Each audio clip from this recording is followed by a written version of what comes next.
Religion has actually convinced people that there's an invisible man living in the sky who watches everything you do every minute of every day.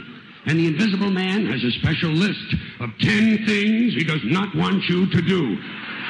And if you do any of these 10 things, he has a special place full of fire and smoke and burning and torture and anguish where he will send you to live and suffer and burn and choke and scream and cry forever and ever till the end of time.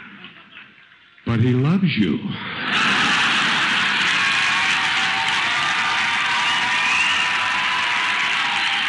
He loves you. He loves you, and he needs money. He always needs money. He's all-powerful, all-perfect, all-knowing, and all-wise. Somehow, just can't handle money. Religion takes in billions of dollars. They pay no taxes, and they always need a little more. So rather than be just another mindless religious robot, mindlessly and aimlessly and blindly believing that all of this is in the hands of some spooky, incompetent father figure who doesn't, I decided to look around for something else to worship, something I could really count on. And immediately, I thought of the sun. Happened like that. Overnight, I became a sun worshiper. Well, not overnight. You can't see the sun at night. But first thing the next morning, I became a sun worshiper. Several reasons. First of all, I can see the sun, okay? Yes. Unlike some other gods I could mention, I can actually see the sun. I'm big on that. If I can see something, I don't know, kind of helps the credibility along, you know? So every day I can see the sun as it gives me everything I need: heat, light, food, flowers in the park, reflections on the lake, an occasional skin cancer, but hey, at least there are no crucifixions, and we're not setting people on fire simply because they don't agree with us. Sun worship is fairly simple. There's no mystery, no miracles, no pageantry, no one asks for money, there are no songs to learn, and we don't have a special building where we all gather once a week to compare clothing. And the best thing about the sun, it never tells me I'm unworthy. Doesn't tell me I'm a bad person who needs to be saved. Hasn't said an unkind word. Treats me fine. So I worship the sun. But I don't pray to the sun. Know why? I wouldn't presume on our friendship. It's not polite. I've often thought people treat God rather rudely, don't you? Asking, trillions and trillions of prayers every day, asking and pleading and begging for favors. Do this, give me that, I need a new car, I want a better job. And most of this praying takes place on Sunday, his day off. It's not nice, and it's no way to treat a friend. But people do pray, and they pray for a lot of different things. You know, your sister needs an operation on her crotch. Your brother was arrested for defecating in a mall. And I say, fine, pray for anything you want. Pray for anything. But what about the divine plan? Remember that? The divine plan. Long time ago, God made a divine plan. Gave it a lot of thought, decided it was a good plan, put it into practice. And for billions and billions of years, the divine plan has been doing just fine. Now you come along and pray for something. Well, suppose the thing you want isn't in God's divine plan. What do you want him to do? Change his plan? Just for you? Doesn't it seem a little arrogant? It's a divine plan. What's the use of being God if every rundown schmuck with a $2 prayer book can come along with your plan? And here's something else, another problem you might have. Suppose your prayers aren't answered. What do you say? Well, it's God's will. Thy will be done. Fine, but if it's God's will and he's going to do what he wants to anyway, why bother praying in the first place?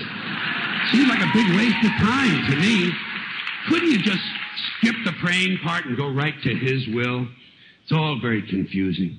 So to get around a lot of this, I decided to worship the sun. But, as I said, I don't pray to the sun. You know who I pray to? Joe Pesci. Joe Pesci. Joe Pesci. 2 reasons. First of all, I think he's a good actor, okay? To me, that counts.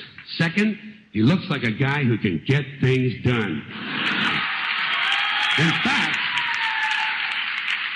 fact, Joe Pesci came through on a couple of things that God was having trouble with. For years, I asked God to do something about my noisy neighbor with the barking dog. Joe Pesci straightened her out with one visit. It's amazing what you can accomplish with a simple baseball bat. So I've been praying to Joe for about a year now, and I noticed something. I noticed that all the prayers I used to offer to God and all the prayers I now offer to Joe Pesci are being answered at about the same 50% rate. Half the time I get what I want, half the time I don't. Same as God, 50-50. Same as the four-leaf clover and the horseshoe, the wishing well and the rabbit's foot. Same as the mojo man. Same as the voodoo lady who tells you your fortune by squeezing the goat's testicles. It's all the same, 50-50. So just pick your superstition, sit back, make a wish, and enjoy yourself. And for those of you who look to the Bible for moral lessons and literary qualities, I might suggest a couple of other stories for you. You might want to look at The Three Little Pigs. That's a good one. Has a nice, happy ending. I'm sure you'll like that. Then there's Little Red Riding Hood, although it does have that X-rated part where the big bad wolf actually eats the grandmother, which I didn't care for, by the way. And finally, I've often always drawn a great deal of moral comfort from Humpty Dumpty. The part I like the best, all the king's horses and all the king's men couldn't put Humpty Dumpty back together again. That's because there is no Humpty Dumpty and there is no God. None, not one, no God, never was. In fact, I'm gonna put it this way. If there is a God, may he strike this audience dead. See, nothing happened. Nothing happened. Everybody's okay. All right? Tell you what. I'll raise the stakes a little bit. If there is a God, may he strike me dead. See? Nothing happened. Oh, wait. Got a little cramp in my leg. And my balls hurt. Plus, I'm blind. Oh, now I'm okay again. Must have been Joe Pesci, huh? God bless Joe Pesci. Thank you all very much. Joe. Good evening, everyone. Welcome to Researchers Radio. This is Joe K and Tim C. We started off the show tonight with a little friendly love and humor from the deceased George Carlin. His humor and intelligence will live a long time. Tim, how's it going, buddy? It's going well, man. Doing good. Yeah, Carlin's one of my favorites, too. I knew he was one of your favorites. How could I forget 20 years ago or so, maybe even less, when you had a Buddy Christ bobblehead on the dashboard of your vehicle? Yeah, I did have that. How could I forget such a thing, my friend? I took humor in it then and still today. As a matter of fact, I just told someone today about my friend Tim that used to have a bobblehead Buddy Christ on his vehicle. So that was given to me as a gift, actually. What a divine gift that must have been, Timothy. Yeah.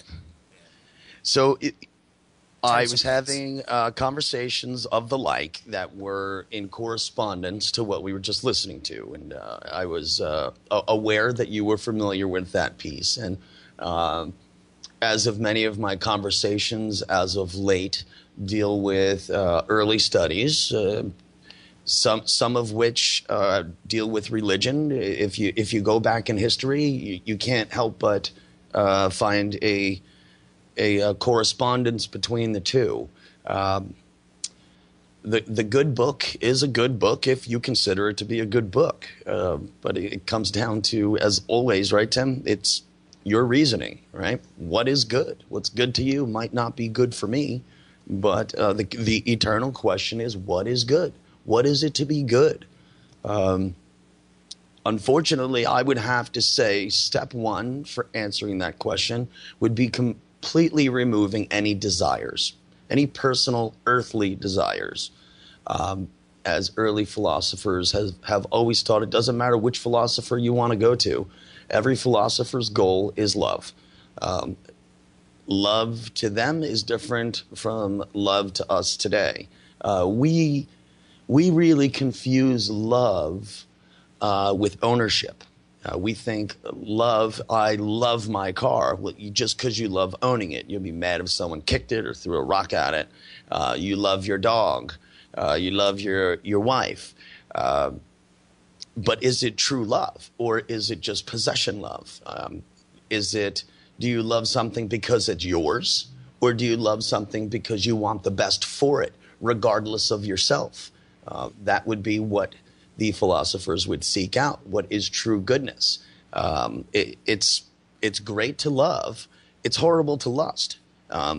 Today, most people that I know can't even tell you the difference between the two.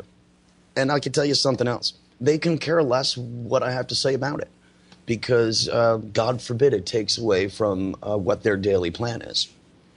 So, unfortunately, I seek goodness. And the only thing that disappoints me every day on this planet are human beings. Can I bump in there, Joe? No, of course not, buddy. Well, let me say this, man. I disagree with you that most people don't know. I think that everybody does know good from bad, and everybody does have an idea. And I think that there's a very large portion of our population, and I'm speaking primarily of the United States, that chooses to ignore those impulses. Well, that's a great statement, because that's exactly what I was going to ask you next. Do you, if you believe that the majority of people can discern one from the other, sure. Do you feel that it's just self? Do you think it's conscious? No, this ignorance? Is what I think, Joe. Actually, I have a little theory on this. I think that the degradation of the family, the nuclear family, okay? And I think that in our society has led to, I think that's just one piece of the puzzle, but it's a big one. I think it's led to this moral absence in society, in our society. And I think that because nobody I'll put it to you this way. I think there's a large number of people in our society that believe that there's no consequence in the afterlife. Right. And therefore, I think that they feel they can just do whatever the hell they want and get away with whatever they want, step on whoever's toes they want, and not have to pay anything for it. That's my opinion. So, with that said, do they just not care for the well-being of everyone else? Because selfishness. Certainly seeking goodness would include the best for everyone, not yourself. And I rarely quote Jesus, but if we're going to pull from that book, which I'm going to do several times tonight, Jesus said, to seek love, you must be a shepherd who looks out for the best of the sheep, not what's for best for the shepherd. Unfortunately, people don't herd sheep anymore. But secondly, there's a lot of self-hurting. We see that every day. But it comes down again, like a politician. A politician today, is he looking out what's best for him and his cronies, or is he really doing what's best for everyone? Well, I mean, it really would depend who we're talking about, right? And opinions. But unfortunately, my personal opinion is, and I see a lot more people looking out for the best of oneself and their small circle. And I'm not just limiting that to politics. You know what, though, Joe? You're onto something there. The truth is, and I don't think this is any big mystery, but the people, the idols and the icons in our society, people who are worshipped on television, whatever, in they're reality stars, right? They're all self-promoters. No doubt. So that is the ultimate goal, is to self-promote and to pretty much forget about just about everyone else. I mean, sure, you take care of your family and whatnot, but, I don't think that anyone has any real – they don't care if they step on toes. They don't care if you take from one to enrich your own life. Right. You gotta break some eggs to make the omelet. And that is pretty common, and it's the way it's been for a long time, but I don't know. I just think I think that might tie into what we're saying. Well, I am aware – through many examples and experiences, that seeking out my desires, right? I think we've talked about this even here on this program before. Seeking out the things I desire daily with what I see with my eyes, those are the very same things that will bring me sadness and disappointment, right? I think, You want a car so bad, a particular car. You dream about it. You want it so bad. You're passionate about it. You'll take on another job.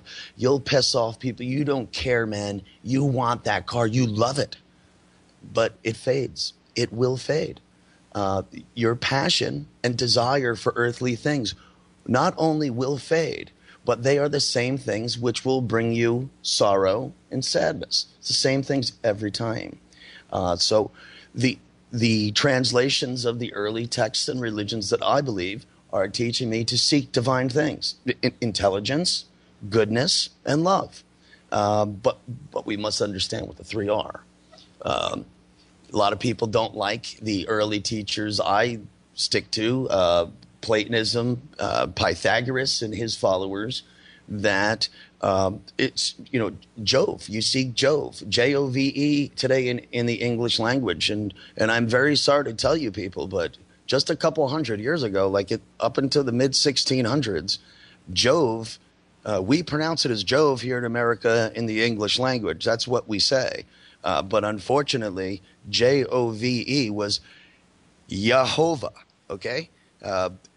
It's Jehovah, whatever you want to say it. If I bring someone from Ecuador, he's going to say it just fine. They don't pronounce J's that well.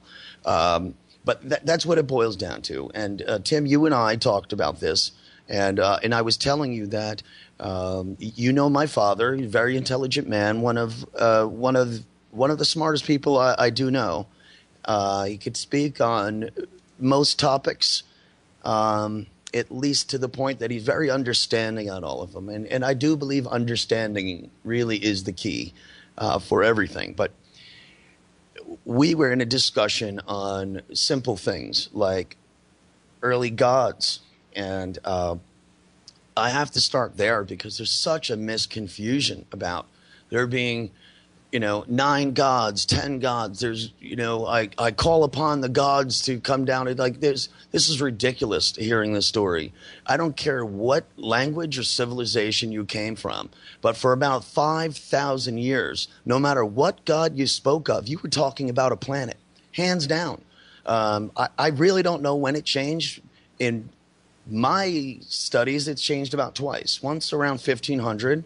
And a really big change around the year 400.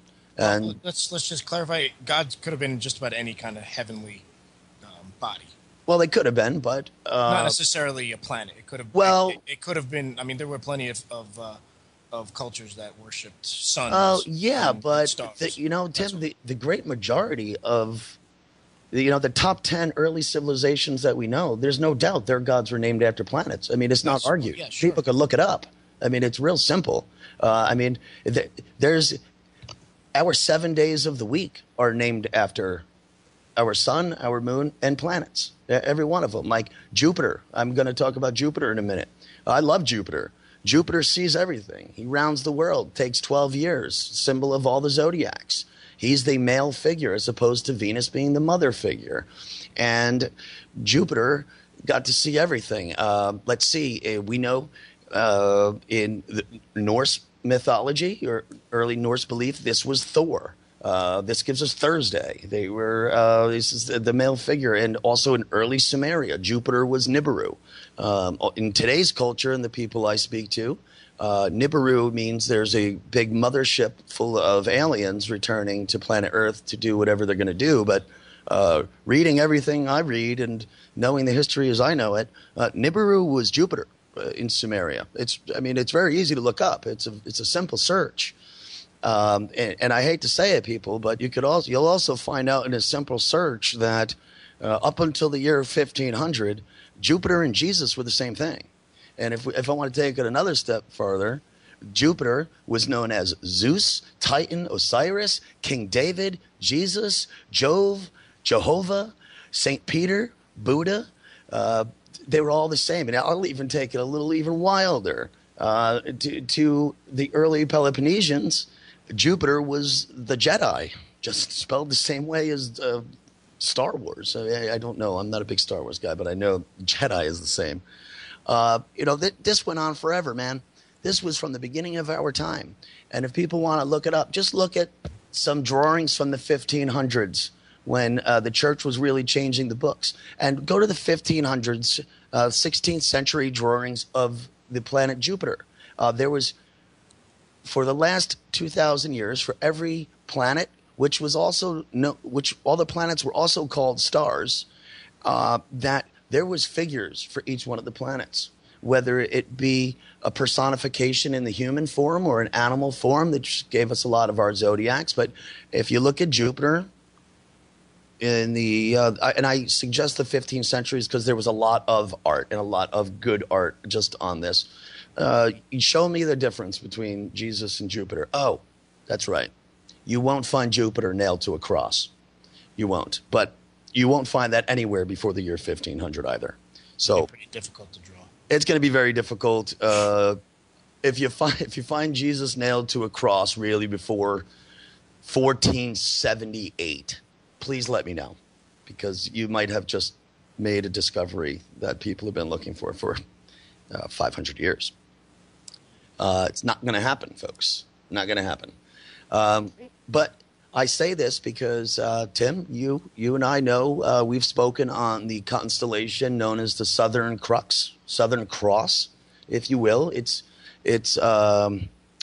for me and you, Tim, here in the Northern Hemisphere, the latitudes we're at, we can't see the Southern Cross anymore. It's below our horizon. But you could see it really good. You can even see it in Hawaii, believe it or not. I think that's the farthest north in our hemisphere you can. But the Southern Hemisphere just sees it just fine. And it's like this because of the precession of the stars. And it's a 28,000-year cycle. We know all that. It all started with, excuse me, the Southern Crux, the Southern Cross, if you will. It was always a key figure in the sky of the ancients. In all early civilizations, it was well known, using the Southern Cross and a few other guide stars.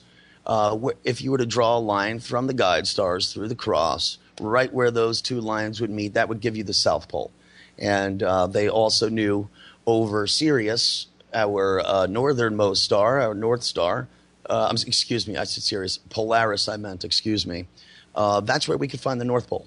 And they're still relatively fairly accurate today. Now, with that is the Southern Cross. It was known, the Southern Cross, to give someone at home an idea of what it looks like, is it looks like a cross that someone would be crucified on. There's the four main stars, just as a cross. With the bottom star being much farther down, just kind of like a human if you put your arms out to your side. You know, it's something like that we're all familiar with. And this is early geometry with these. And if you were to take those outer stars and you were to encompass it in a circle, you would actually get the Vesica Pisces, which is very famous and in all early beliefs and teachings. And symbolization is huge then, today. And now the issue with that is there's a lot of early beliefs, and I'm just going to cut right to the chase, as I always try to do with St. Jerome changing the Judeo-Christian text that we have today, would be that in about the year 380, 385 AD, for approximately 2 decades, St. Jerome went through really each book of the Bible at that time.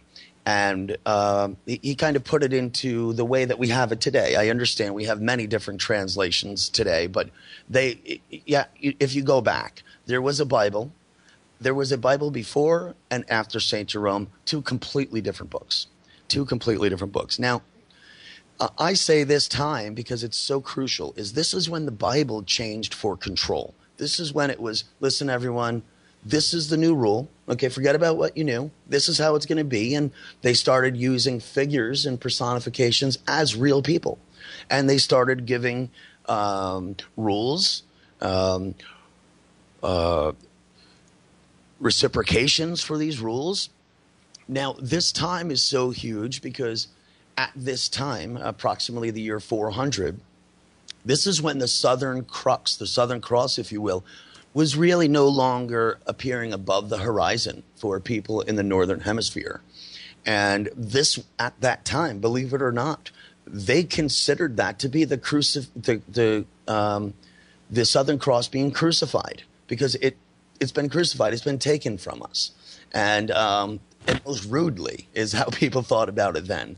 And it was just a matter of time. And like I said, it's the next changing of the books. We're in the 15th century when the Eastern and Roman Empire really tried to work it out and said, hey, listen, we can get along here, okay?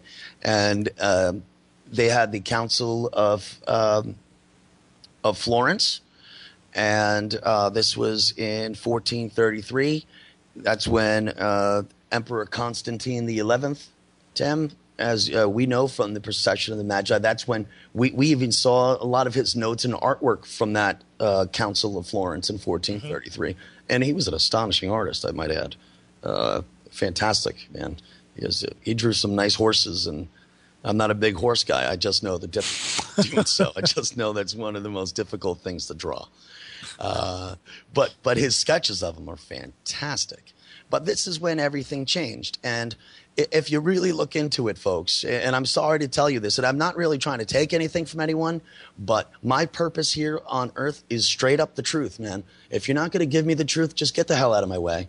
Because the truth of the matter is, the Southern Cross was the crucifixion, okay? Hands down. Look it up. Find me wrong. And just please don't bring a Jehovah's Witness book over here, please. Please don't do it, because I will show you where those books came from really fast.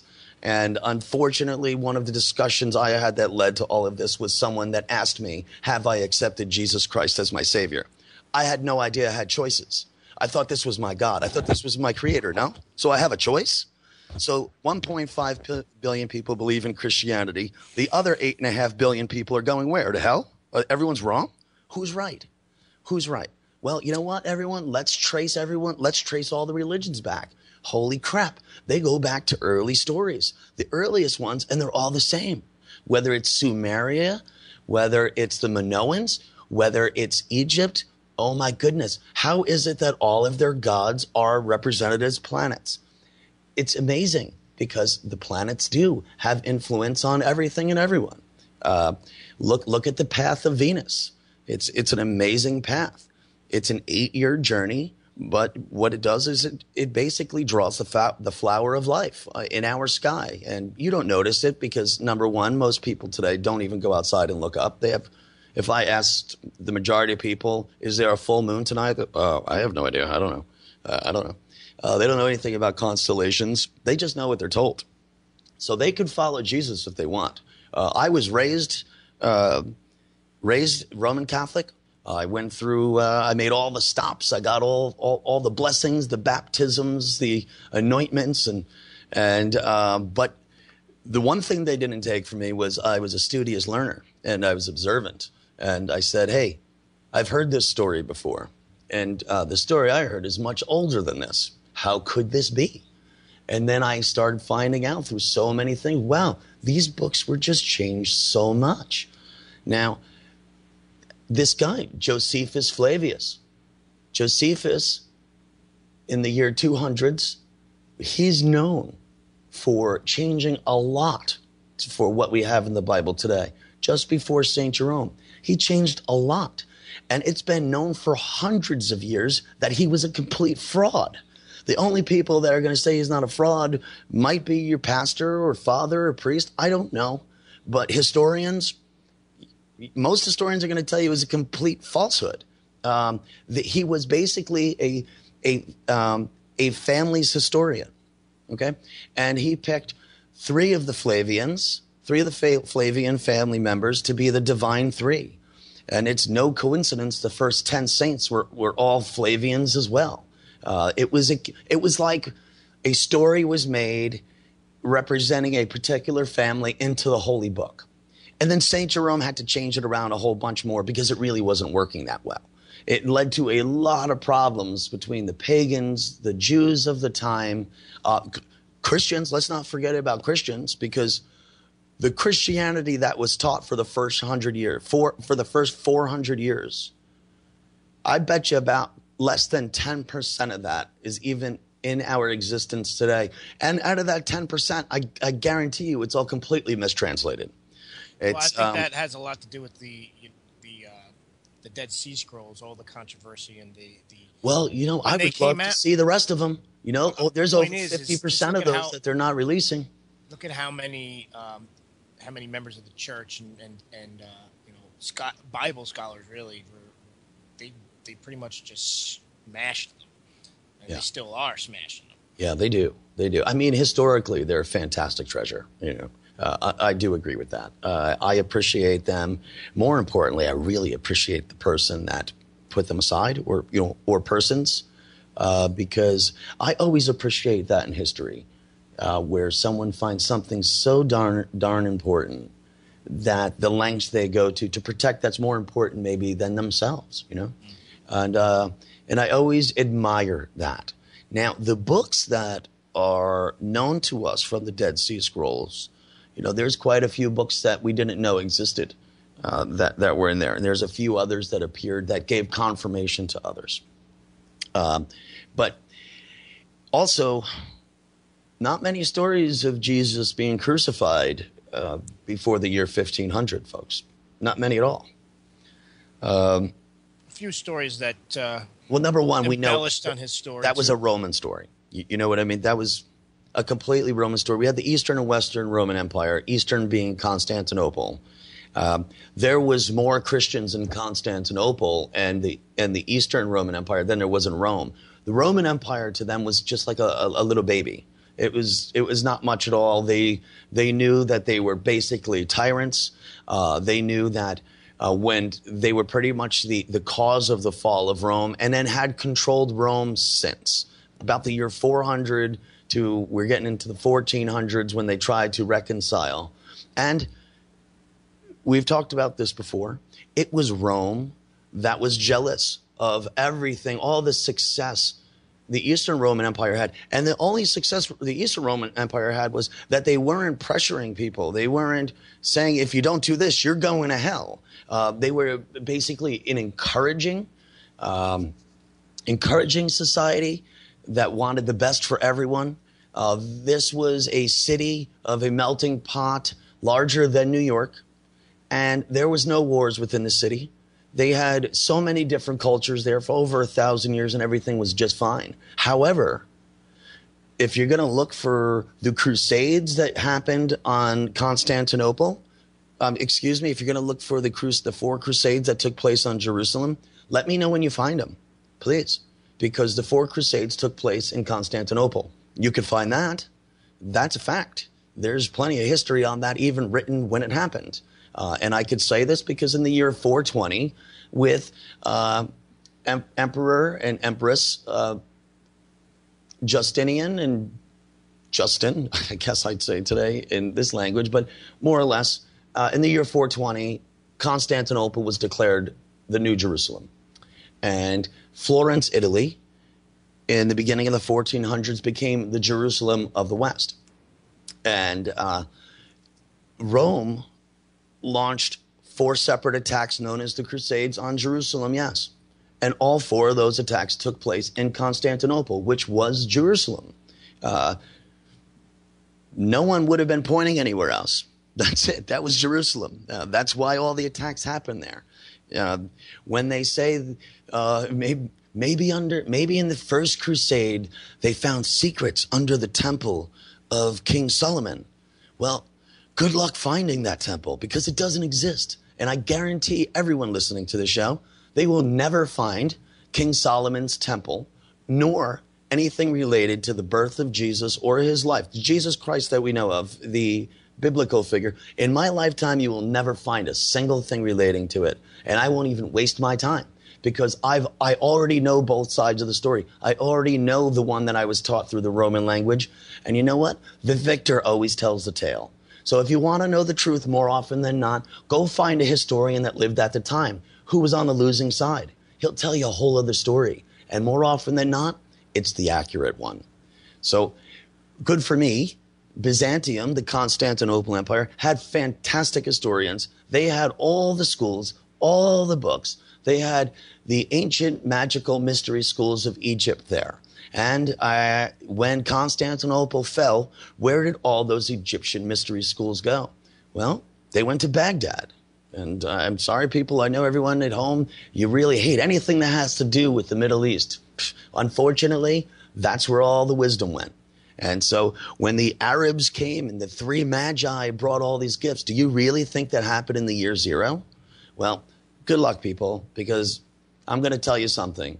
The procession of the magi happened in the 1400s. And I'm not going to get into it here because that is involved in a work Tim and I are doing. But it's real simple, people. Don't believe what you're told. Just go look at the research yourself. That's the whole purpose of this program. Is I'm not trying to tell you what to believe in, but I'm going to suggest you to believe in the truth. So just look it up. If there's a story written about a red car this year, and you find out people have been writing about this red car for hundreds of years, are you not interested in finding out about that? Or you say, no, this is the first one. This is the real one. Well, please explain it to me. Please, I want to learn. Tell me more. How did you come to this reasoning? How did you come to this divine intuition that you are so right? Because shit, I want to be right. You know? You know, it's not a new idea. It's not a new system. You know, an authority changing or erasing history for their own benefit. It's been going on forever. In fact, it's going on right now. Well, yeah. I mean, everybody knows the school books are being rewritten for whatever purpose. Oh, don't even get me started, man, with this new math. Oh my goodness, I can't stand it. Why change a simple math formula, Tim? You know. Well, it's not supposed to be changed. I don't know that much about it, so I'm not going to really speak on the Common Core that is going. But I was watching my daughter going through this, and my answer to her was, stick to the math. I told you. You know, that's what it boils down to. It won't be wrong. It's not like all of a sudden we found out the way you do this multiplication is incorrect. You're getting the wrong answer. Nonsense. It was made in the simplest form a long time ago for a particular reason. So you don't have to struggle so hard to figure it out. Hey, we've figured out these fractions to such a simple mathematical formula. Do you want to know it? No, show me this new really long one that makes no sense. I prefer that, please. Let's just go over this day after day until I figure out what you're saying. Although I won't understand it, just please show it to me. Yeah, so Jupiter. I'm back to Jupiter. Jupiter is a very important figure, okay? Whether you want to believe Jupiter had anything to do with the planet named Jupiter or not, that's cool. It doesn't matter to me. I'm not an astronomer. I consider myself to be an amateur in astrology. I do appreciate the stars. I don't just like to stare at stars unreasonably, but I am learning through reasons just like this in history of there were certain influences that were put forth. Whether they're real or not, it really doesn't make sense. It really doesn't matter at this point when I'm comparing it to religious books, because this was the foundation of religion, folks. I don't know what to tell you. It really is. And I mean, you know, what it boils down to is I really don't want to tear anyone away from their beliefs. That's really the truth of it. You can believe in whatever you want. However, I've been having such tough arguments with a few Christians recently, and I really don't even care to. You know, I really don't. It's people sometimes ask questions that they really don't want to hear the answer to. And if you ask me if I'm going to, if I have accepted Jesus as my Lord and Savior, you better sit down, because I have something to tell you right now. And they don't want to hear it. And that's what kills me. They don't want to hear it. You know, a few years back, Joe, I was getting a haircut, and I went to Sorry a place to hear that. I went to a place that I never really went, but it was a time thing. I needed to get this haircut, and I only had X amount of time. So I went to this place, and I sat down, and it was just me and this woman who apparently was running the place. There was no one else. It was a dead night. And she started to cut my hair. And conversation went normal as you normally would get a haircut, you know, this and that, nothing crazy, just common BS. It wasn't one of them wild and crazy haircuts, man? No, it wasn't. It was a simple trim. But anyway, all right. She I don't know how, but she asked me what my religion was. I don't know how we got to religion, but she asked me while she was holding scissors? And so I told her that I was born. Yeah, I know exactly. That's my point. She had scissors. I wasn't going to argue with her. She had scissors very close to my jugular. As a matter of fact, I was definitely not going to argue with her. But she asked me about my religious background, and I explained to her I was born and raised Roman Catholic, and you know, I went astray from the church in my 20s, and you know, and I did my own studying and this and that, and I really have my own relationship with God or whatever you want to call him, and this and that, and she stopped what she was doing, and she basically gave me the hellfire speech. Damnation, you know, you're going to burn in hell. She literally told me that I am going to burn in hell. And I was standing there, I was sitting there, and I'm thinking to myself, I need to get as far away from this woman as possible, as fast as possible. And it was a fanatical situation. It's not like I was in fear of my life, but it's just like, all right, there's a level that you just don't take it to. I'm not going to push my beliefs on someone else. But at the same time, like you said, Joe, I think it is important that people understand what truly happened in history. Because, I mean, what's one of the main things that we try to bring forth in this show is to tell the history that's not in the history books or was in the history books and has been taken out of the history books. A lot of people don't know where to look. You know, and I don't hold that against them. I know the feeling. I've been there. You might, like I say often, hey, go look it up yourself. But, you know, unfortunately, you know, these things are not in Wikipedia. But as always, folks, I really do mean this. If at any point during this show or any other show you want to look into something that was mentioned that you don't quite know where to look, just send us a message, shoot us an email, or Tim or myself. We'll be more than happy to tell you where to look. Or more even so, as Tim knows, I might even have a particular book that you're looking for in a PDF file that I'd be more than happy to send you the entire book for nothing at all. A lot of these books have been around for ages and they're in the public domain. It's just a lot of these books might not be in English, but we have those as well. We've been working on that. And the whole purpose of this show is to bring research. We're bringing research to you. We're going to tell you where to find it. I'm not here to judge anyone. I don't appreciate being judged. That is something that's done in religions. I'm not here to judge anyone. I am here to seek out goodness and love and the truth. And that's my purpose. I know I have the God's work to do, but I won't understand God's work unless I understand the three truths.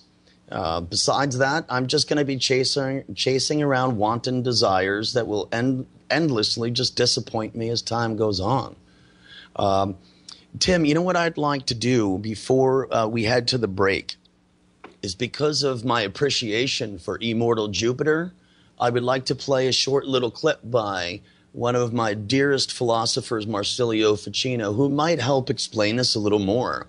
He'll also just quickly touch on the topic of the sun, you know, the sun in the sky being the eternal eye.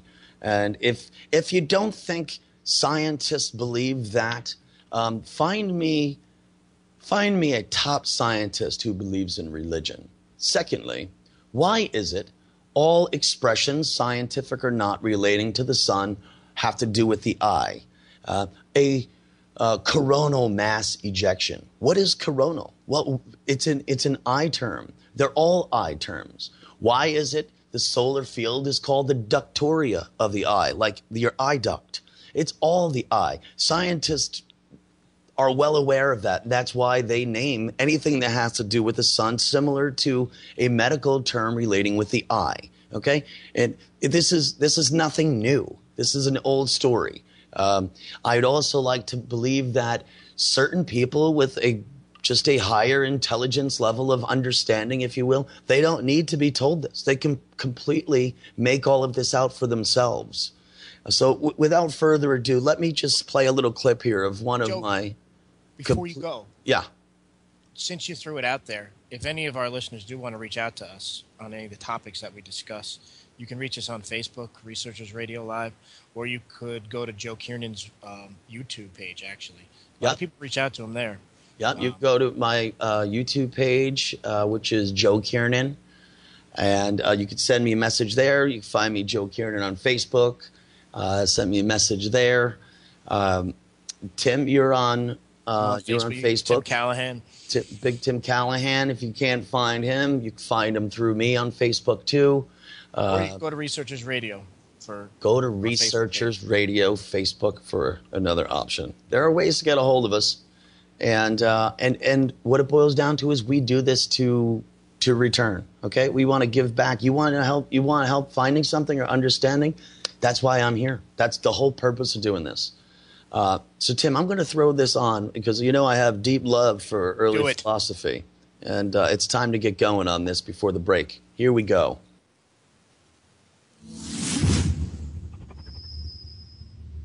The praises of the ancients for the sun, and how the celestial powers are all found in the sun and derived from the sun. For these reasons, Orpheus called Apollo the vivifying eye of the heavens.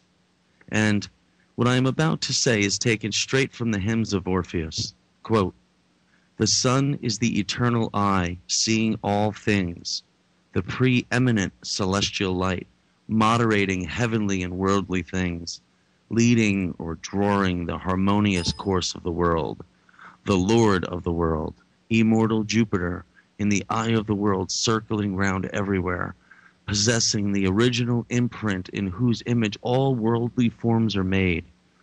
The moon is pregnant with the stars. The moon is queen of the stars." Unquote. These things Orpheus says in Egypt on the temples of Minerva. This golden inscription could be read, quote, "I am all those things which are, which will be, and which have been. No one has ever turned back my veil. The fruit I have borne is the sun, whence it appears that this son born of Minerva, that is, of divine intelligence, is both flower and fruit." The ancient theologians, with Proclus as witness once again, stated that justice, the queen of all things, proceeds from the middle of the sun's throne through everything, directing everything, as if the sun itself could be the moderator of all things. Iamblichus states the opinion of the Egyptians in the following way: "Whatever good we have, we get from the sun, that is, either from itself alone or from another agency as well. In other words, either directly from the sun or from the sun through other things. Likewise, the sun is the Lord of all elemental virtues. The moon, by virtue of the sun, is the lady of generation. Therefore, Albumacer said, through the sun and the moon, life is infused into all things. Moses thinks the sun is Lord of celestial things in day, and the moon like a nocturnal sun at night. They all place the sun as Lord in the midst of the world, although for different reasons. The Chaldeans put the sun in the middle of the planets, the Egyptians between two five-fold worlds, the 5 planets above, the moon and the 4 elements below. Indeed, they think it is placed by providence closer to the earth than the firmament, so that the gross material of the earth and the moisture of the moon, air and water, might be cherished by its fervent spirit and fire. Also, by another theory, the middle place is declared by that prosperity of the planets which requires their disposition to the sun to be such that Saturn, Jupiter, and Mars rise before it, and Venus, Mercury, and the moon after it, thereby maintaining the king on the middle path. The others, in proceeding differently, turn out to be weaker. Moreover, amongst them those planets are held to be more preeminent, which the Lord Sun itself ordered to precede it. But let us return to the ancients. The old physicians called the sun the heart of the heaven. Heraclitus called it the fountain of celestial light. Most Platonists located the world's soul in the sun, which, filling the whole sphere of the sun, poured out through that fiery-like globe just as it poured out spirit-like rays through the heart. And from there everything goes through, to which it distributed life and feeling and motion universally. For these reasons, perhaps, most astrologers think that just as God alone gave us an intellectual soul, he alone sends us under the influence of the sun. That is, only in the 4th month after conception. But this is something that concerns them. On the other hand, no doubt that of Mercury, which signifies the movement of our mind. It moves the least far from the sun. Saturn, signifying the state of the separated mind, departs least from the ecliptic. Moreover, Jupiter and Mars, the former through Sagittarius and the latter through Aries, are concordant with the Apollonian lion, and I have obtained their respective gifts. Jupiter signifying religious justice, civil laws, and prosperity, and Mars, magnanimity, fortitude, victory. The moon, Venus, and Mercury are called the companions of the sun. The moon because its frequent conjunction with the sun, because they do not stray beyond the vicinity of the sun. We'll be right back, folks. Don't go anywhere. Welcome back to Researchers Radio Live. This is Joe K. Tim C is also in the house. And we were getting into a little discussion about early history and the intercorrelations with teachings which turned into be religion. And I hope everyone got to hear a good part of the Marsilio Ficino philosophy that I played right there before we went to the break. Before we get started again, I'd like to remind everyone here at Revolution Radio, freedomslips.com, we are completely listener supported. And by that, I mean you won't hear any commercial advertising. This station is fully run on the support of the listeners. And what that means is, without the support of the listeners, there's no running, there's no walking, no jogging, and certainly no conversation. It would be quite boring. It would be a conversation you cannot hear if not broadcasted. I would recommend everyone please go to freedomslips.com.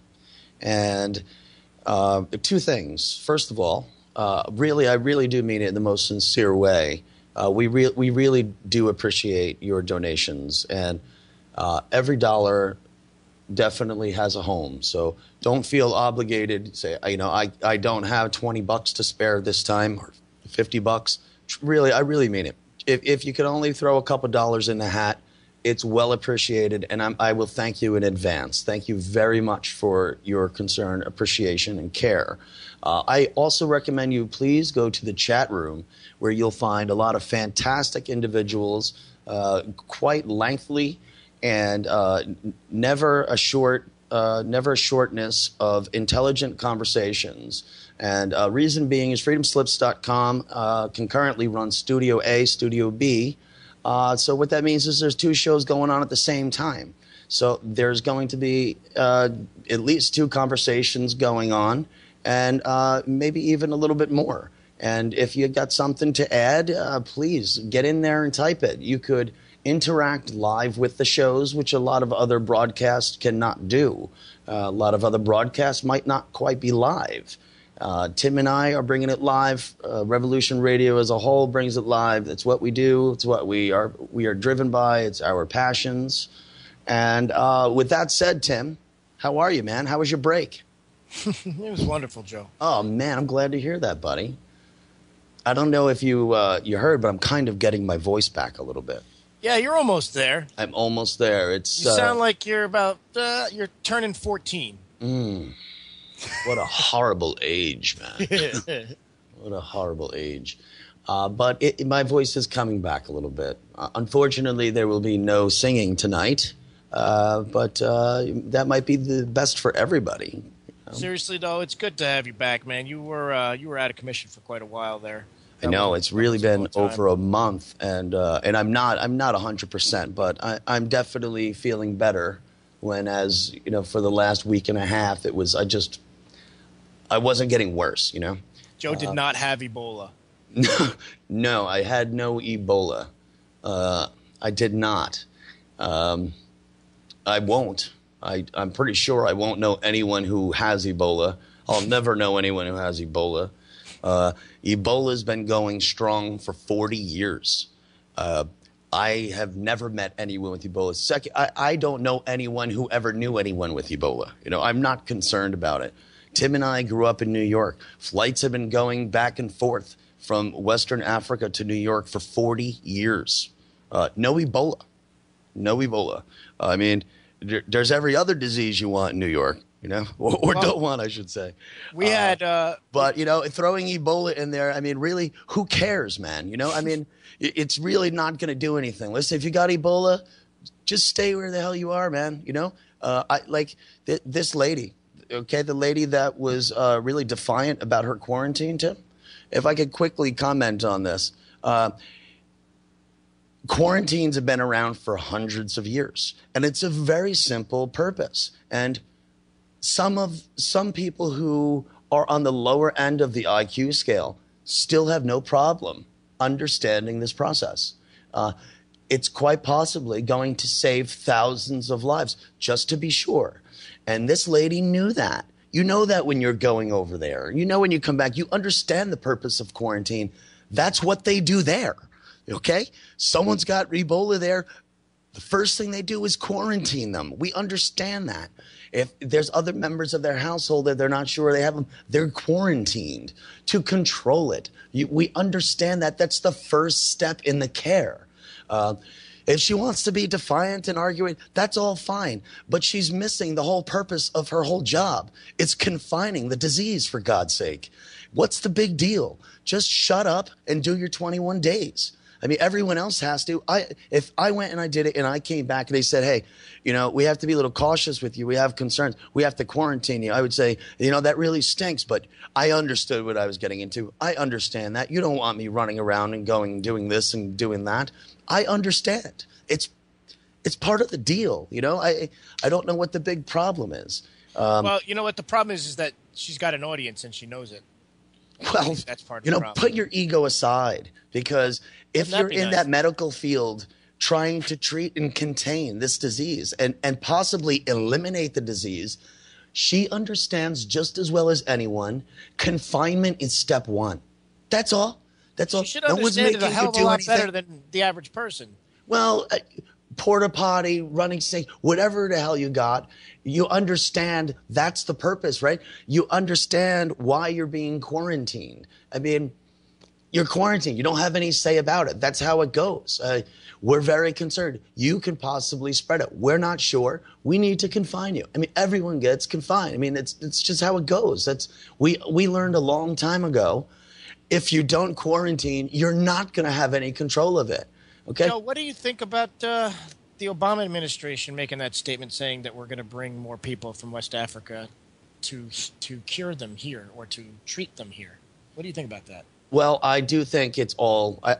My personal opinion is, first of all of this Ebola talk that we're having is strictly political. Okay. Correct. Secondly, we're no longer hearing about everything else that was going on. We really don't hear as much of the Middle East battling. Okay, you're getting straight A's, Joe. Not as much. We certainly don't. What about hear Russia? Anymore. No, we certainly don't hear any more about the Mexican border and Russia. We do not hear about Russia and Crimea. I mean, the other day I heard something that came out which was fantastic with Russia and the Ukraine. They came to a gas deal, so people will have fuel for the winter regardless of the fees. There was just none before, and we all know they have tough winters. So it was nice that they were able to come to some sort of an agreement, which is a start. That's all political too, though. Of course, it's all. No matter what. It's all political. You're absolutely right. And what about the the Arctic and how Putin is really pushing the envelope up there. I don't know if you've seen any of this, but some news sources are saying that that's going to be the start of wherever the new wars, the new World War III is really battling over who has control of the North Arctic. It's going to begin in the Arctic, or it's going to be over some of the land that's up there because of all the oil reserves that are under the ground or whatever. Right. I don't know, but you're. I don't know enough about that to comment on it. Ebola is just a distraction. Oh, it's such a big distraction. It's so political. It's let's say Governor Christie there. Maybe they jumped the gun a little bit, throwing her in confinement. But I think it was more, because the Ebola ball got dropped a few times, and I think someone like Governor Christie. And you know me, Tim. My political views, I never interfere with what I'm going to say. I personally know very few politicians that are looking out for what's best of the sheep. Okay, but with Governor Christie, I think he jumped the gun in the sense to say, "Hey, I'll show everyone we're on top of it here," And he just took the first person on the line and said, "Look at this nice facility we got. We're good to go here. Everything's fine." Cuomo jumped right in the sack with him, and he's got the same aspirations as Christie does. Well, absolutely, but the Northeast is the Northeast, Tim. They're all, it's all cronyism one way or another. Oh, you know what? I got to mention this. This is the way I feel. If your state receives annual federal aid, you're beating to someone else's drum. So I'm sorry. Go ahead, Tim. Oh, I agree with that. But there is one small thing that's important to me about this. It's actually a big thing. Yeah, I was going to say that. I don't believe it's small. I think Cuomo is up for re-election this term, and that's obviously Tuesday is election day. And me and the way I feel about my gun rights, right to bear arms. So anyone who is listening that is in New York State, please go out and vote against Cuomo. Just please do it. What is Cuomo? What is his offer on the table? No guns at all? No, he put into effect the SAFE Act, which we've talked about on the show. He basically made several 100,000 people instant felons with AR-15s. Now, I do understand that. I know we've spoken about that on and off the program, you and I. But now, if someone in New York were to vote not Cuomo, is there a possibility of removing this bill that was already put forth, Tim? You can repeal that. Yes, that bill could be repealed, definitely. But your concern is, Cuomo gets elected, and then it's what's next? No, the problem with me is that number one, he has aspirations that are way beyond his pay grade. He's not. I don't foresee him going to the White House ever. He's too much of a Neanderthal. In fact, during one of his speeches, he sounded not unlike Mussolini. Giving his speeches back in, I'm not even kidding, man.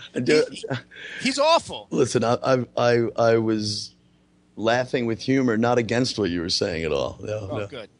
No, but I do. But I always appreciate anyone comparing a politician to a Neanderthal. That's all.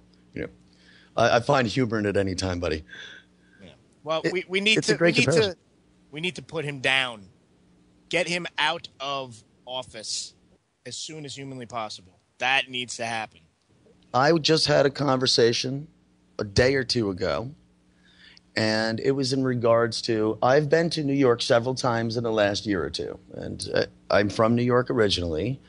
And, Tim, I have not experienced within New York City borders the stop and frisk deal that goes on. Have you been stopped and frisked? Is that what it is? No? I have not been stopped and frisked. Do you know anyone that has? No. Wow. But I'll be honest with you.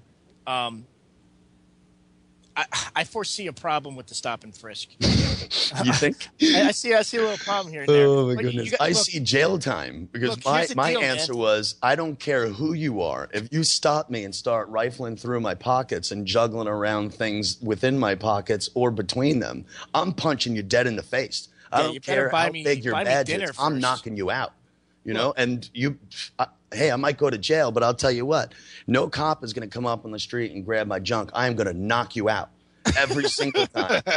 Every single time. Put me on the record for saying it. It's go at it, man. Have at it. Let's see what happens. I understand I might go to jail, but look, now I don't care about that. Since this has been put into effect now, I guess what's happening is people are carrying around machetes because they're easy to conceal. And obviously, you guys have probably seen the news articles of these psychos with the hatchets. Right. But I don't know. You know what? I mean, case in point, the truth is, anytime you've got a gun-free zone, or you have you have a gun-free zone, gun crimes happen because the criminals know they can go there, and there's going to be less people that are going to be able to protect themselves or defend themselves. Tim, it's simple. You and I both know, being from New York for our entire lives, machete and hatchet attacks have been going on my whole life in New York. I saw someone butt naked at 7 o'clock in the morning chasing someone down the street, and this butt naked person was armed with a machete. It was 7 o'clock in the morning. I was digging in a hole in the middle of a street, and someone said, "Hey, take a look at this." And it's just 7 o'clock in the morning. You know what I mean? I wasn't in the best neighborhood, but you know what? There was no reaction from everyone like, "Oh my God, get out of here." It's like, gee, can you believe this? It's 7 o'clock. You know, this guy's naked. It's not like he has a machete too, but I mean, come on, man. You know, hey, no guns allowed in city limits. People get a little creative. Yeah. Machetes. I don't know why someone has a machete or a hatchet inside New York City. There's not a tree you're allowed to touch with them. But they exist, man. You know, you could buy them online. You could buy them at any survival store. You know, that's what people have, dude. Hatchet. Well, you see a crazy dude who's been committed or not, a dude who's off his rocker a little bit is not going to be allowed to purchase a gun in New York. Right. But if he wants to go hurt someone, he's going to go buy a hatchet or a machete. Sure. That's all I'm saying. You know, unfortunately, there's crazy people out there that don't even understand what they did, you know? I could hurt someone with a rock. It doesn't matter what you got. Absolutely. I mean, it's how it goes, man. How do I feel about the craziness of someone running around New York with a machete? I say, what's new? What's the big deal?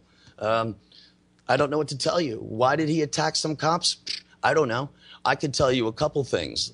For instance, if I might switch the topic for this idiot that was running around the Pennsylvania woods, the Poconos, right. The Blooming Grove area of Pennsylvania, been running around for 40-something days playing G.I. Joe with himself. You know, he's obviously an idiot, okay? You're obviously an idiot. Did he kill anyone? I don't know.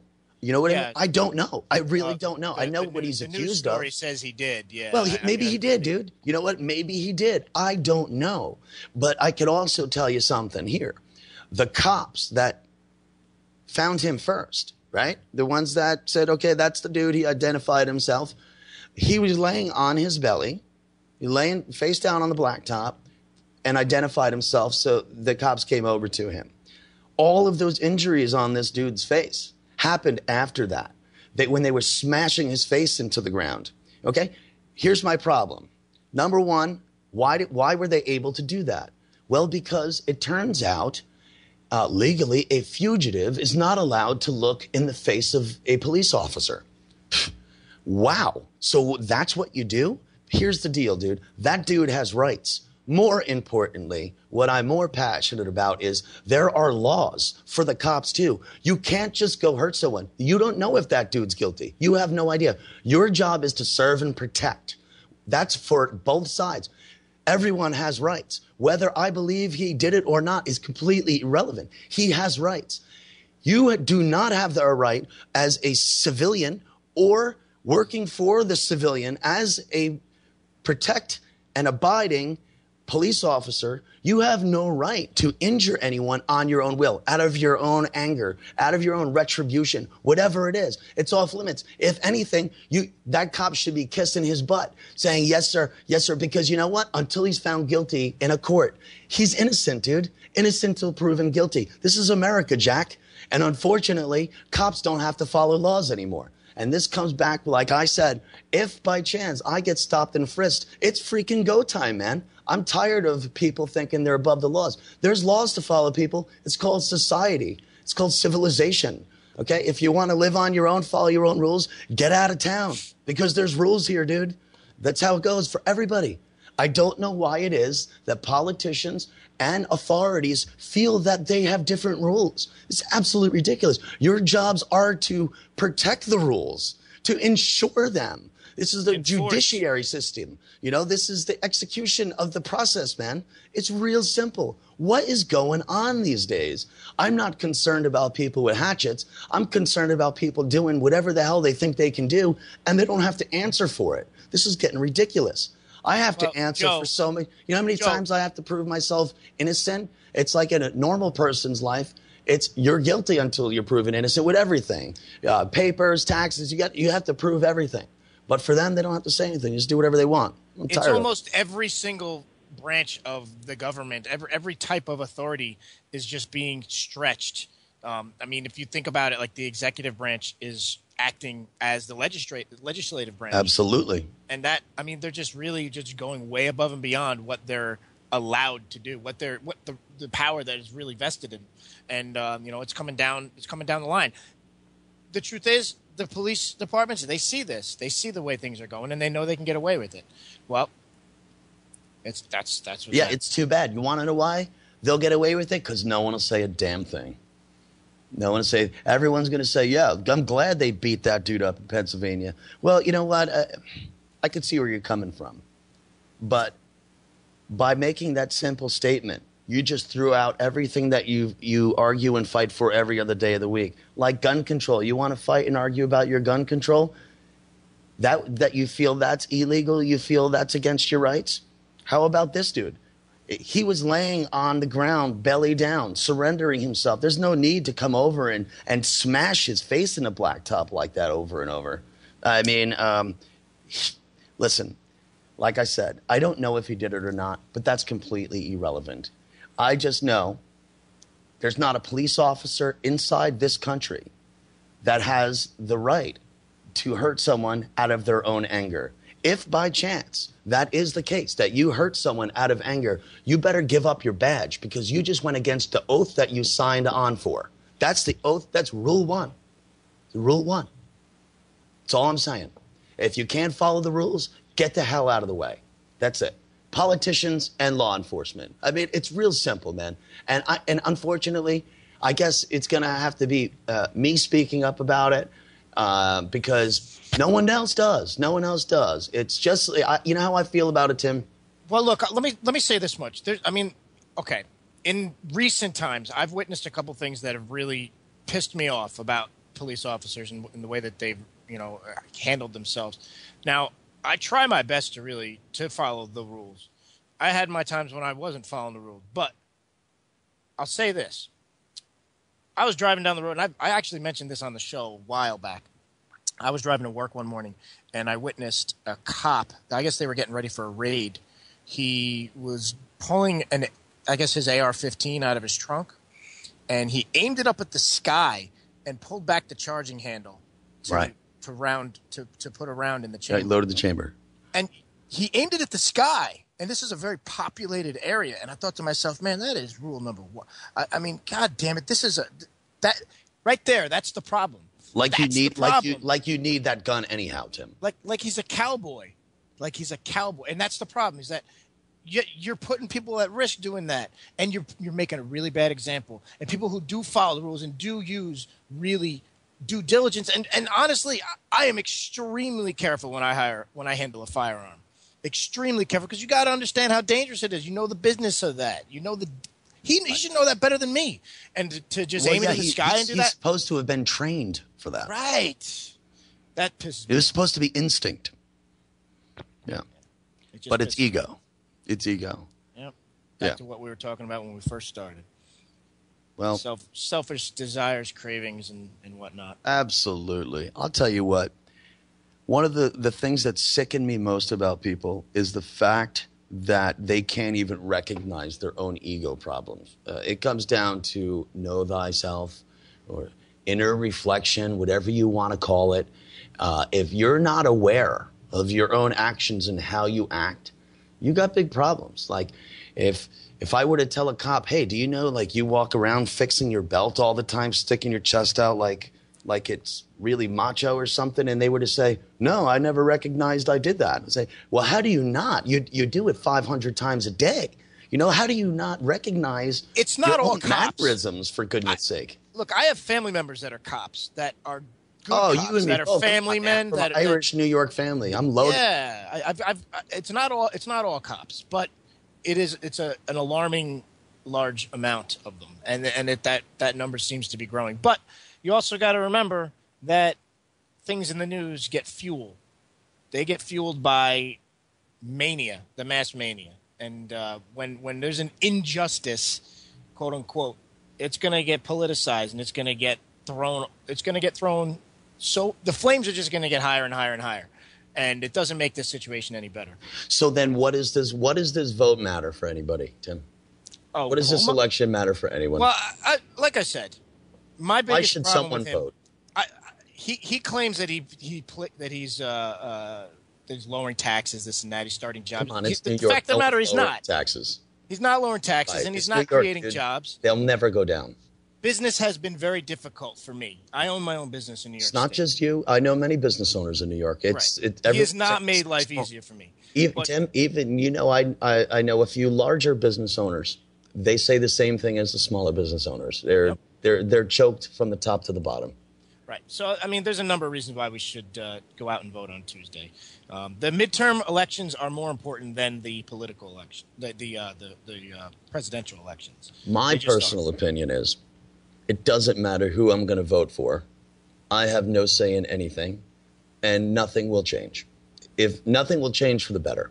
We never get more of our rights back. When your rights are taken, they're gone. You're not going to get them back. That's never happened in this country. Never. Like, for instance, I wanted to give this example a little bit earlier, Tim. After the 9/11 situation happened here in America, and with persuasion and propaganda and proper use of the media, they were able to rile up the country like a witch hunt. Let's go get them guys. Let's do it. Whatever it takes. We won't roll over for anyone. We became virtual killers. We don't care who they are, what they look like. Get them. And you know what happened? They passed a couple of laws like the Freedom of Information Act and a few others. And it was on national television. And they got an uproar, a standing ovation. People were applauding all this. People were talking about it, so proud of their government.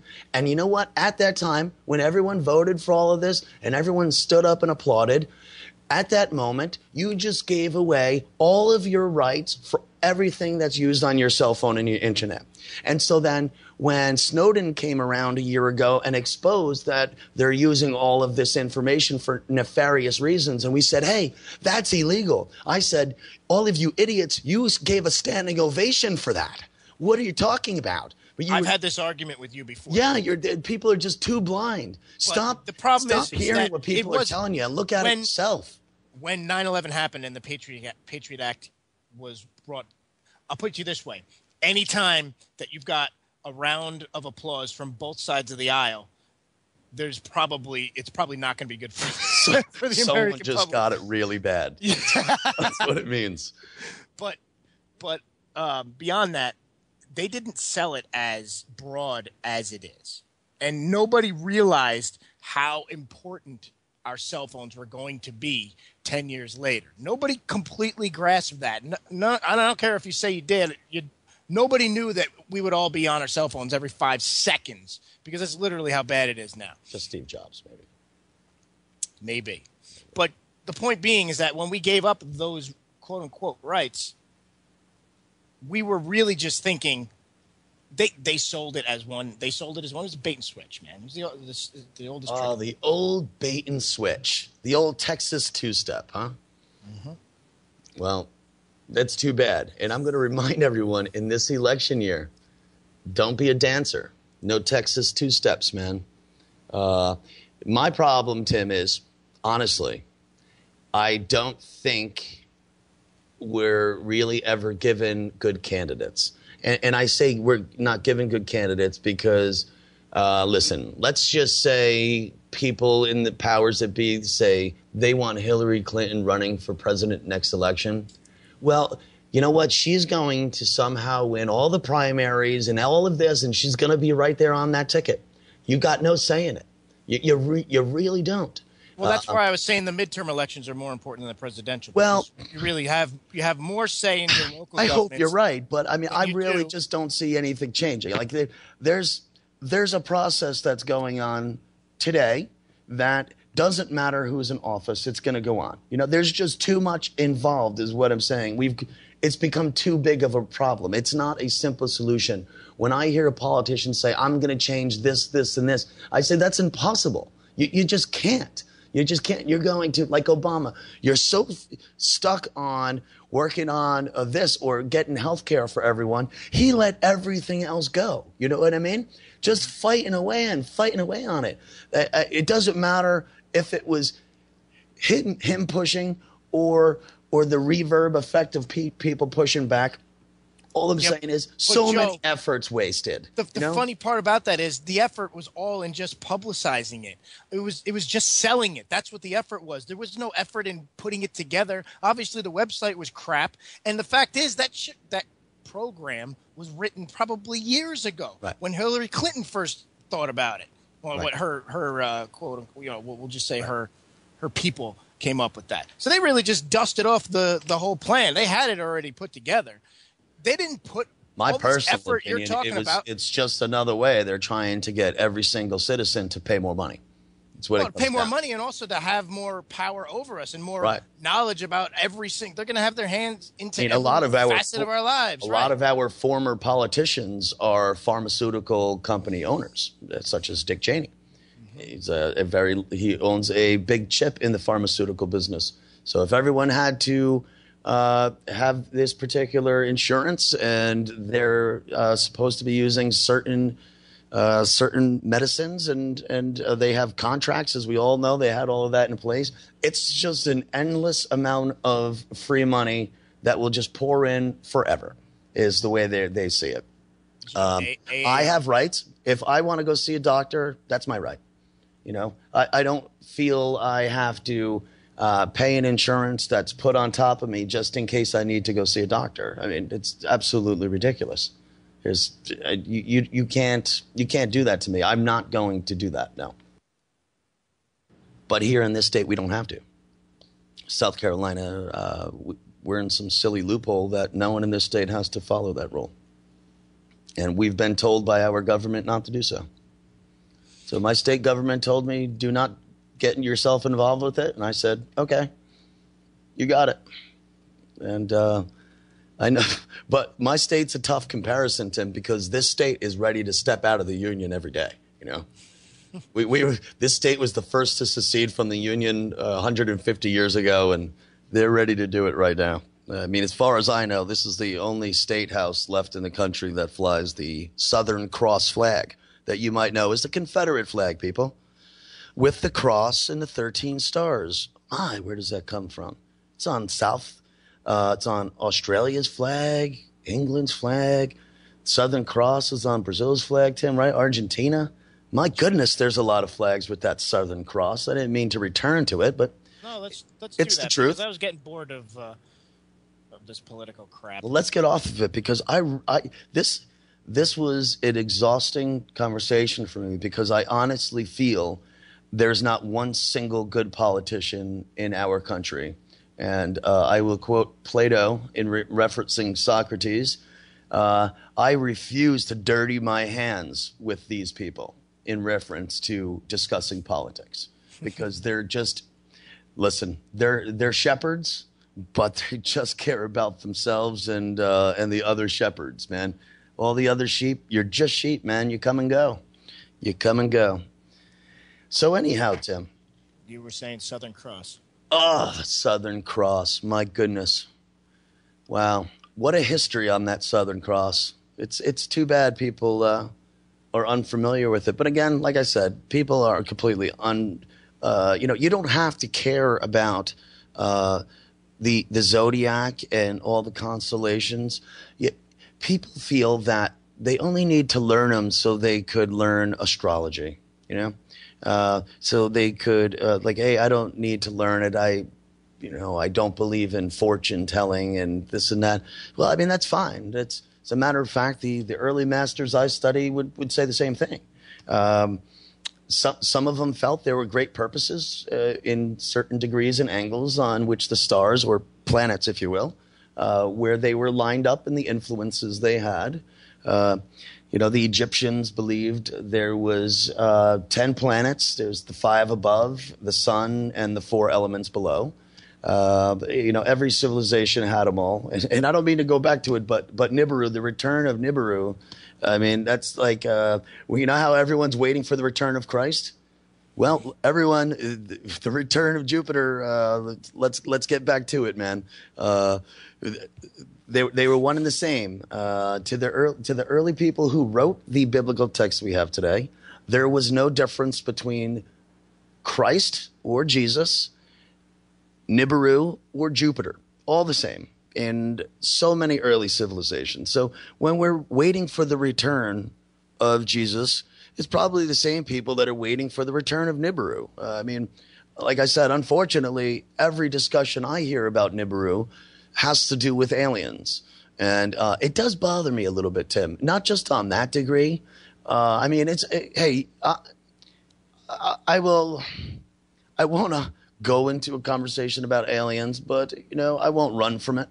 But I could tell you, I am getting a little tired of hearing so many fantastic achievements of giants of the mind from our history that all of their work, thoughts, and efforts are just taken away from them and given to aliens by a TV show on the History Channel. Yeah. It's like every time I turn on, it's like, how could humans have figured it? Humans could never have figured out this gearing device in that time. It must have been aliens. And I say, what do you mean? This device for drilling? We've had drill bits for thousands of years, man. Yeah, what about the Archimedes screw? This is how we figured out how to get water uphill. It was a simple device that wasn't just used in water. They understood the worming of the screw, which the spiral that goes around it being the same proportions in mathematics as the golden spiral, folks. The one that they can pretty much relate to everything that has ever existed. They understood the math. And like we said earlier, it's because they were able to simplify it and break it down to the simplest way and show it how it affects and works in everything. Well, this bit we just drilled here, watch this. If you use the proper materials and it's used at the proper speed, you can drill through this stone. You can drill through this wood. Or watch this. I'll put it in a copper sleeve and look, I spin it and oh my goodness, water's coming uphill. It's magic. How do you think the gardens and the hanging gardens of Babylon happened? From the Archimedes screw. It's real simple. And it's not my theory. They know it. There was a show on the History Channel that basically the whole premise of the show was attributing Leonardo da Vinci's works and his genius to that of aliens. It was one of the worst shows I've ever seen. Yeah, I was really angry when I watched it. I don't watch much TV, but I saw them taking some pieces of Leonardo da Vinci's art, putting them into like a mirror effect where you could almost see like a crazy looking alien head or something. And I was so upset because that was not his purpose, And I say that knowing his work so well, not just his writings, but his artwork. That was not the purpose, He used sacred geometry in the sense that on certain points on the painting, there are certain images that are used as symbolisms. No one was taking Leonardo's paintings and folding them into certain proportions, like you would do with a dollar bill of George Washington's head to make a mushroom. Or you mean the back of the Mad comic book. Right. The last page. But Leonardo didn't do a painting in hopes that one day someone would take it, fold it in half, and look at some weird headed thing. I mean, the face is the most recognizable symbol to our eyes. We can make a face out of almost anything. You could look into a row of hedges and make a face out of it. It's one of the most commonly recognized symbols by us. This was not the case there. It was not the case. And you know, they do give a lot of, where could Leonardo have learned this from? Where did he learn this from? Leonardo wrote this in his notebook. He wrote that. Exactly, people. He has an amazing notebook. I don't know how long it is, 1,000 pages or so. You saw, Tim, I have a copy of it. I know it well. I know it very, very well. But I try to tell people all the time when I'm on this, it was his notebook, people. He wrote it taking classes. And you know what? There were other notebooks by other early masters with the same notes, the same drawings. He was going to school and taking notes. And he didn't, yes, he came up with a few ideas himself.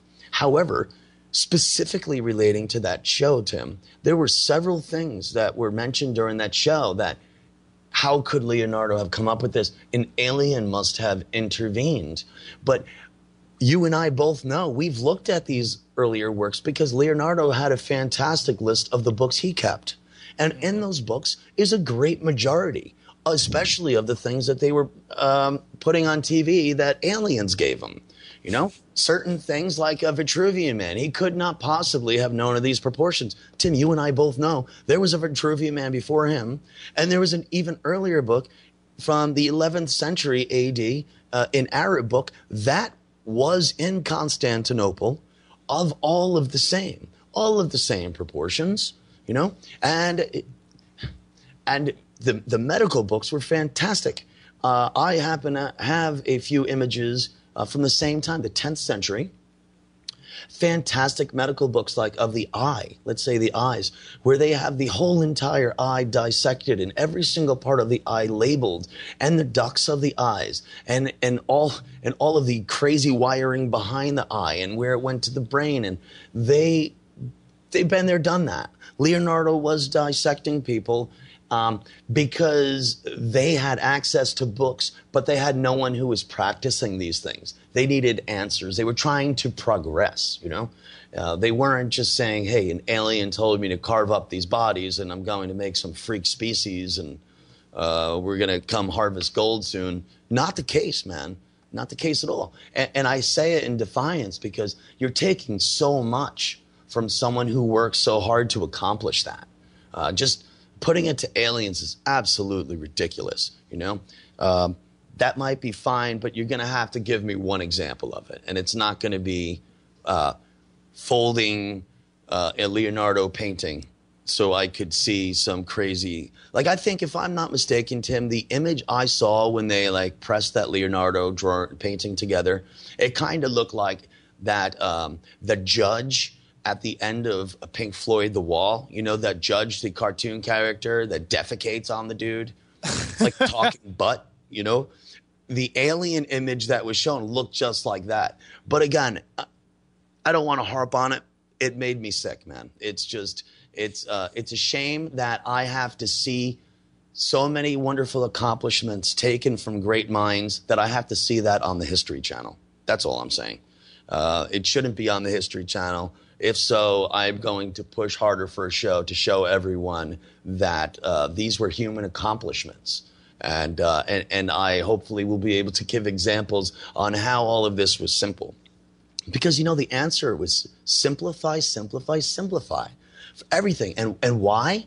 If I spent my whole entire life working on, you know, many things, but let's say I come to a conclusion. Let's say I'm the guy who simplified and came down with the mathematical proportion of phi. Well, I wouldn't keep it secret. Personally, I mean, it's the God's honest truth. Even me today, I would say, what an accomplishment. Now no one else has to spend their entire life doing this, or many people spending a great portion of their life without understanding such a wonderful thing. Let me give you a fine example, everyone at home. Tim, I hope you don't mind that I'm rambling on this here. No, in order to understand, we need it as simple as possible. We want it in layman's terms. Just give it to me straight. Help me understand this. Break it down as simple as possible. The prime numbers, give me the lowest numbers, man. Give it to me simple. So Steve Jobs was very good at this, believe it or not. He knew it very well. And I was just watching a fantastic interview with Steve Jobs and a few of his peers. And obviously it was dated. And let me tell you, and I agree with this. This was said by several scholars, and I agree with it fully. Is they were saying, just as I was saying, success is simplification. Simplify, simplify, simplify. Make it as simple as possible. No matter how profound or fascinating your accomplishment is, if it's not simple, it's useless. So how did Steve Jobs, he had great success in many things. We understand that. In this age of this smartphone we have, Steve Jobs was, the first to give us the iPhone, Tim, right? The iPod, but the iPhone with the touch screen, and it really was a big advancement for us technologically, correct? Correct. What everyone was saying, and this is what I agree with, what Steve Jobs actually did was all of this information and technology that was in his phone or in others, that existed. That existed already. He didn't invent this whole phone and all the makings within it and all of its capabilities. He didn't give that to us. That was a conglomerate of so many other minds and thinking for decades, okay, and ideas. And what Steve Jobs did was, where he excelled so much was, for hundreds of years until this release of this smartphone, a pen, a pencil, a stylus, a feather, a fountain pen, these were all of our greatest, simplest tools for communication. What Steve Jobs did was he returned it even simpler. He brought back the finger being the greatest human tool. And I know it sounds ridiculous, but that's what they were saying, and I completely agree. And if you look at it in hindsight, you say, I'm so dumb. What I did find fascinating about the whole entire phone, although all the technology already existed and all of the information was already at my fingertips, per se, with the keyboard, what made it fascinating was, hey, look, I'm using my finger. I'm now communicating as much as I want with just my finger. I don't even need a pen. I don't need a stylus. And that's what he did. That's simplification. He gave us everything we already had, but in the simplest form. Can you dig that? I dig. Good yeah. point, Joe. And hey, you and I are not the only ones. People are still digging that. I believe the iPhone 6 just came out. I think you might know that. I do know that. Well, I've bought a few. I think I have in my house a 3, a 4, a 5, an iPad. And I've been an Android user, and you know me, till now. I just use laptops, man. I don't have any of those products. They belong to all the other ladies in my life. They got them. Yeah.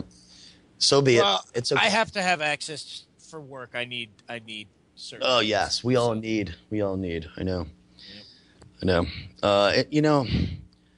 Unfortunately, sometimes I need a cell phone too.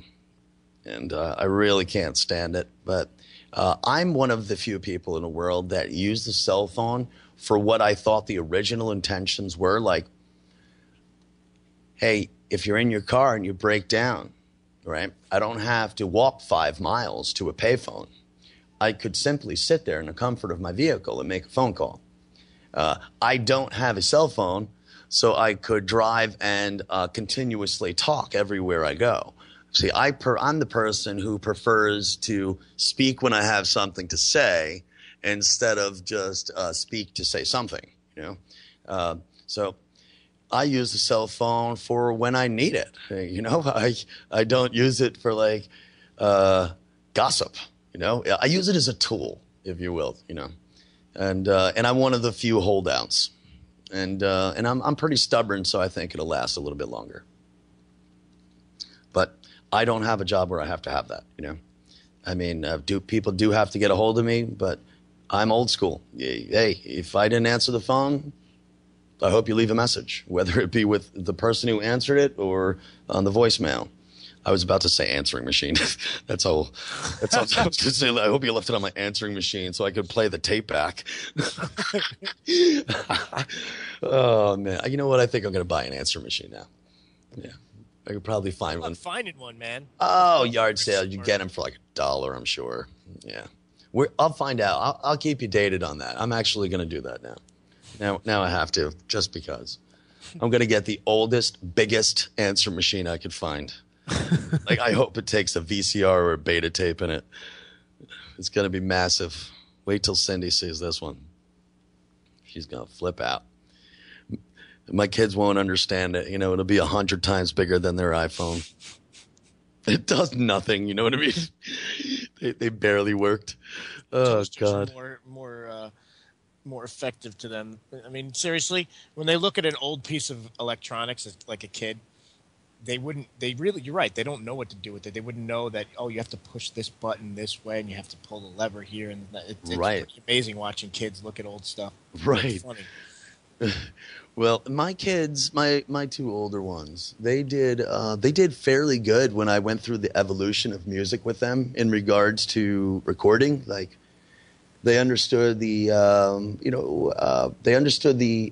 the 33, the vinyl. They understood that just fine, probably because they're still familiar with CDs, so they understand that disc of information, right? They understood the CD, the album, the 33, the 45. I still don't quite understand the 78s, but that was before my time. But regardless, they look at me confused, like, okay, we understand all that, but right here in the middle, there's these. What are these cassettes? with ribbons? Like, tell me about this. Like, what happened here? You know, it's like, oh, there was actually something else called an 8-track, which is really much worse. You know, it was they constantly got stuck. They were made of crappy material.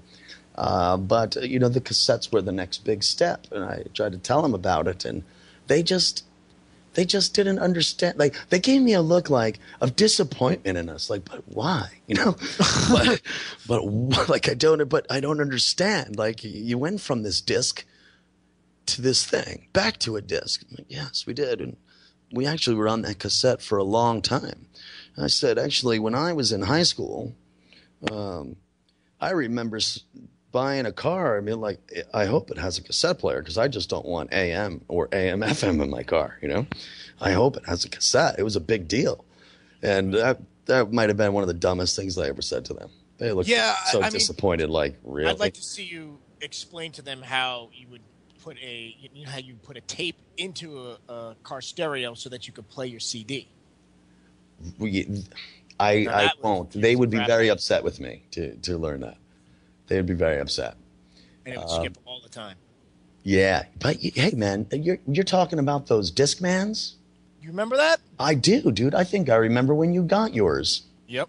I think I had to hold it very carefully, like it was the most fragile dinosaur egg alive, while we were riding on very smooth paved roads. Yeah. It was very delicate before that anti-skip thing they had. Mm-hmm. It was very delicate, but it was cool, man. It was cool. It was definitely cool. I know I had one. I think I might have even had like some cool stand it sat on that had shocks or something. Yeah, I didn't like those stands. Yeah. I like to. Man, that was the early 90s, boy. Oh, the good old days. Yeah, that was early to mid 90s. Actually, that lasted probably. I don't think I got my first car with a CD player until I was probably like 99. It was probably Mitsubishi. No, the Mitsubishi, the Eclipse, that had that didn't have a CD player. Oh, it didn't? Nope. Wow, we rocked out cassettes in that car? Yep. Even when we were at Woodstock? Yeah.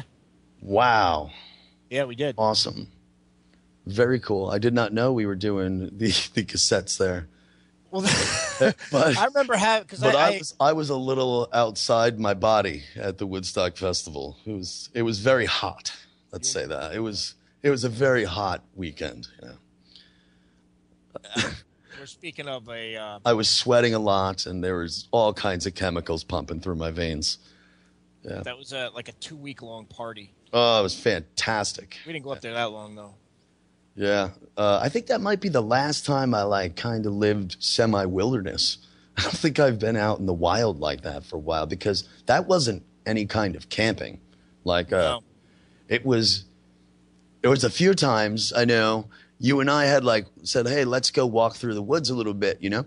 And it's like the farther we went in the woods, we would see people and say, like, this guy has to have been here for 2 or 3 years. You know, like, there's no way this guy just got here and set this camp up, you know? Well, it may have seemed like that at that point, but But they were there for nomadic. the snow. They were nomadic, man. That They go was from in festival to festival. That was at Yasgur's house, Right. you know. So Yasgur's he farm. had some of these people came for the summer every summer, and that was you know what, Tim, I had a really good time there, though. To be honest, You know, they really redid that whole area up at Bethel. I haven't been Bethel there. Woods, man. You know, I knew a few of the people with the in the designing and the building of those like really cool wooden beams used in that. Sure, that place is awesome. But I haven't been there to see the final project. I saw Bob Dylan there, which Wow. was a disappointment, but that's just because Bob Dylan, his voice. Were you disappointed in that you couldn't understand anything? Yeah. Yeah. I mean, it's pretty tough. I know, but I mean, I also saw I have a Further hard there. time understanding anything Dylan after like 71. You know. I saw Further Festival there. Oh, that's cool. That's very cool.